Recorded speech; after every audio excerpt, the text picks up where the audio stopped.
What's up guys? Kamusta kayong lahat? Eto, magluluto tayo ngayon. Samahan nyo ako dahil ang hirap ng lulutuin ko ngayon. Guys, magluluto tayo ng sinangag. Sinangag lang guys, hindi kasi ako marunong magluto.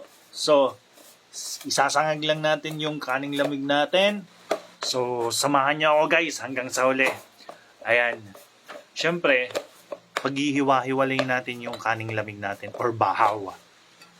So, magpapainit muna tayo siyempre ng kawali. Malamang alam nyo na naman to kung paano gawin.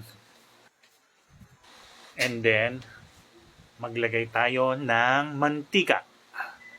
So, medyo napadami yata yung mantika ko. Guys, konting mantika lang ilagay nyo ha. Medyo naparami yata yung lagay ko. Okay guys, and then, so painitin natin yung mantika. And then after that, ilagay natin yung bawang.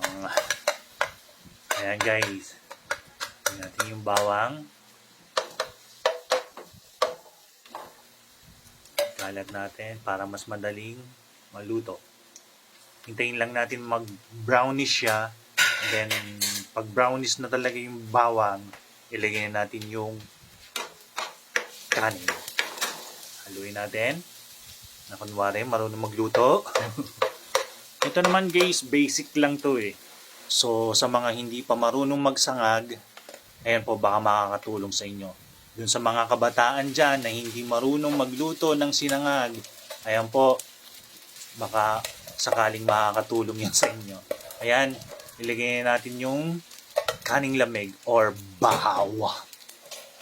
And then syempre, hahalu-haluin natin para maghiwa-hiwala yung kanin. Ayan. Halo lang ng halo para maghiwa-hiwala yung kanin. Kasi hindi rin maganda yung sinangag na yung buo-buo. Mas maganda yung hiwa-hiwalay talaga. May mga ganong bigas kasi kapag isinaing mo is parang buhaghag siya. Yun ang maganda, yun yung perfect na isangag natin. So ayan guys, medyo hiwa-hiwalay na siya. Adjust lang natin yung apoy and then hintayin lang natin. Tapos maglagay tayo ng asin. Konting asin din lang ilagay natin guys kasi hindi rin maganda yung maraming asin, masyadong maalat.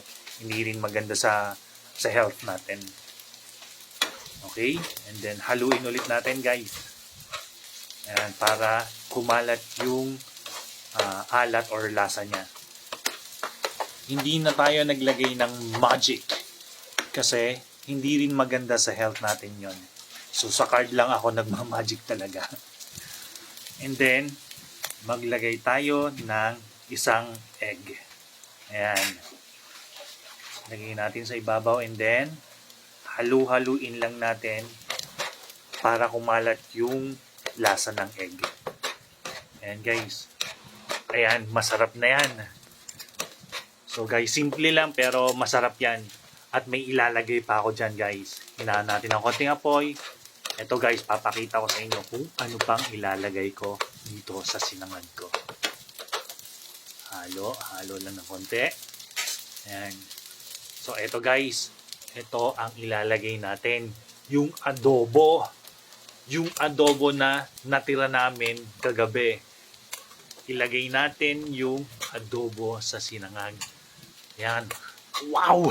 Ang sarap yan guys! Yung lasa ng adobo, mapapunta dun sa sinangag. Haluin natin para kumalat yung lasa ng adobo.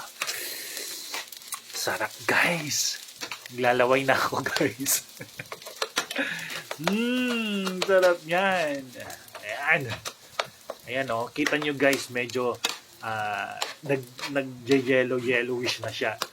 Kasi humahalo na yung kulay ng egg at saka nung adobo. Ayan na guys. Konting-konti na lang. Maluluto na yung sinangag with adobo natin guys. Ang sarap niyan.